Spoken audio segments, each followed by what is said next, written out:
الحمدللہ رب العالمین والصلاة والسلام علی خاتم الانبیاء والمرسلین اما بعد فاعوذ باللہ من الشیطان الرجیم بسم اللہ الرحمن الرحیم۔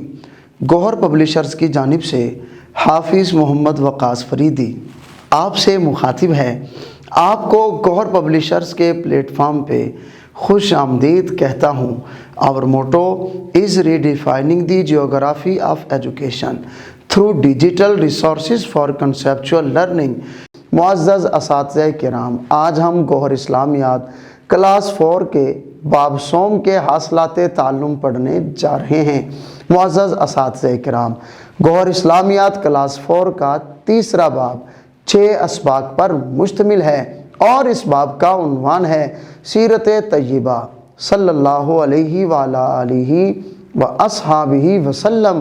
محترم اساتذہ کرام، اس باب کا پہلا سبق جس کا عنوان ہے نزول وحی کا واقعہ، اس سبق کی تکمیل کے بعد آپ کے طلباء اس قابل ہو جائیں کہ وہ غار حرا میں پہلی وحی کے نزول کے واقعہ کے متعلق جان سکیں۔ نزول وحی کے وقت حضرت خدیجۃ الکبریٰ رضی اللہ تعالی عنہا کے کردار کو جان سکیں۔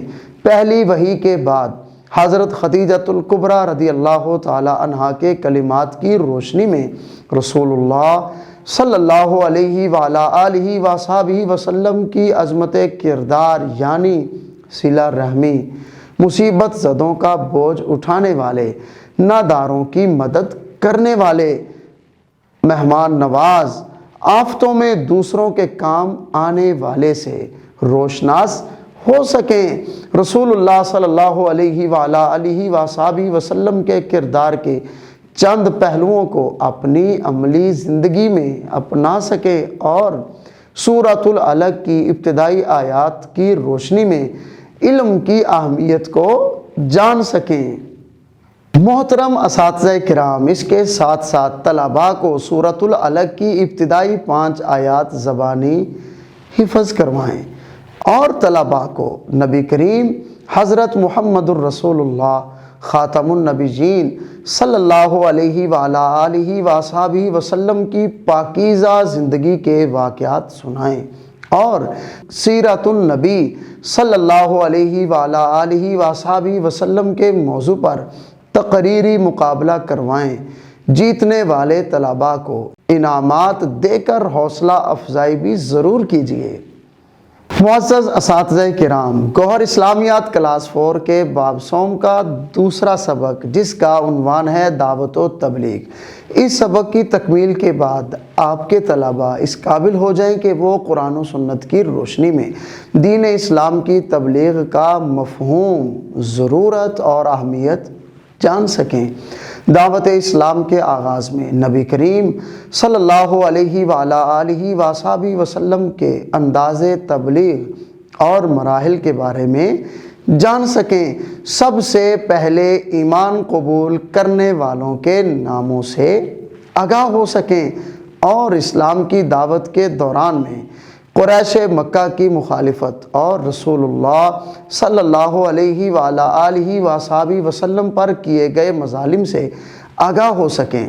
نبی کریم صلی اللہ علیہ وآلہ آلہ وصحبہ وسلم اور صحابہ کرام رضی اللہ تعالی عنہم کی ثابت قدمی کے بارے میں آگاہ ہو سکیں اور عملی زندگی میں ان کی پیروی کر سکیں۔ حضرت ابو طالب کے کردار سے بھی آگاہ ہو سکیں۔ اسلام کے آغاز میں رسول اکرم صلی اللہ علیہ وآلہ آلہ وصحبہ وسلم اور صحابہ کرام رضی اللہ تعالیٰ عنہم کی مشکلات کے بارے میں جان سکیں۔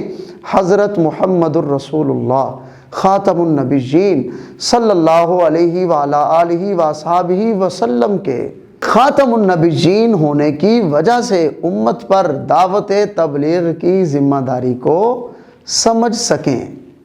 محترم اساتذہ کرام، سیرت النبی صلی اللہ علیہ وآلہ آلہ وصحبہ وسلم کے موضوع پر ذہنی آزمائش کے مقابلے منعقد کروائیں اور اس کے ساتھ ساتھ طلباء کو نبی کریم صلی اللہ علیہ وآلہ آلہ وصحبہ وسلم اور صحابہ کرام رضی اللہ تعالیٰ عنہم کی ثابت قدمی کے واقعات بھی ضرور سنائیے۔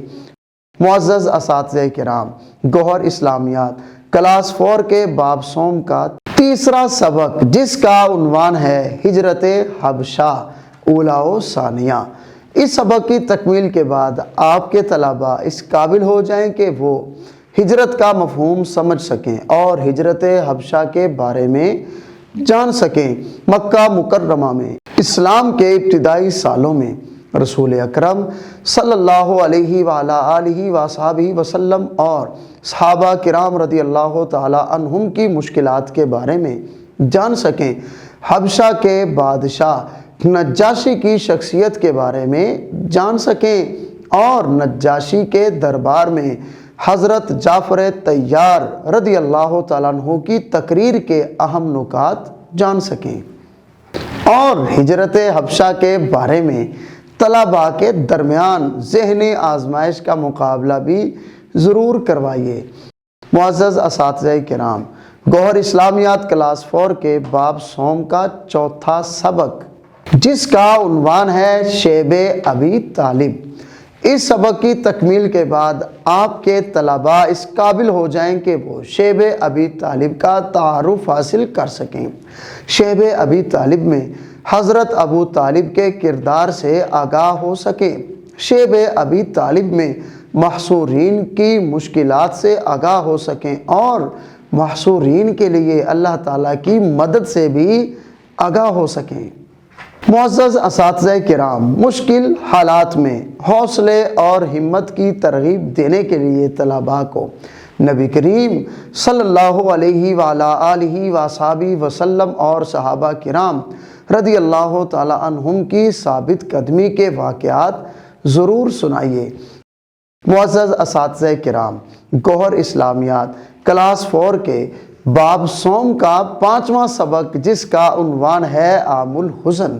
اس سبق کی تکمیل کے بعد آپ کے طلباء اس قابل ہو جائیں کہ وہ عام الحزن کا معنی و مفہوم بیان کر سکیں اور نبی کریم حضرت محمد الرسول اللہ خاتم النبیین صلی اللہ علیہ وآلہ آلہ وصحبہ وسلم کی زندگی میں حضرت ابو طالب اور حضرت خدیجہ رضی اللہ تعالی عنہا کے کردار سے واقف ہو سکیں، اور اس کے ساتھ ساتھ طلباء کو حضرت خدیجہ رضی اللہ تعالی عنہا کی خدمات کے بارے میں ضرور بتائیے۔ طلباء کے درمیان حضرت ابو طالب کی رسول اللہ صلی اللہ علیہ وآلہ آلہ وصحبہ وسلم کے لیے خدمات پر تعمیری گفتگو بھی ضرور کیجیے۔ معزز اساتذہ کرام، گوہر اسلامیات کلاس 4 کے باب صوم کا چھٹا اور آخری سبق، جس کا عنوان ہے سفر طائف۔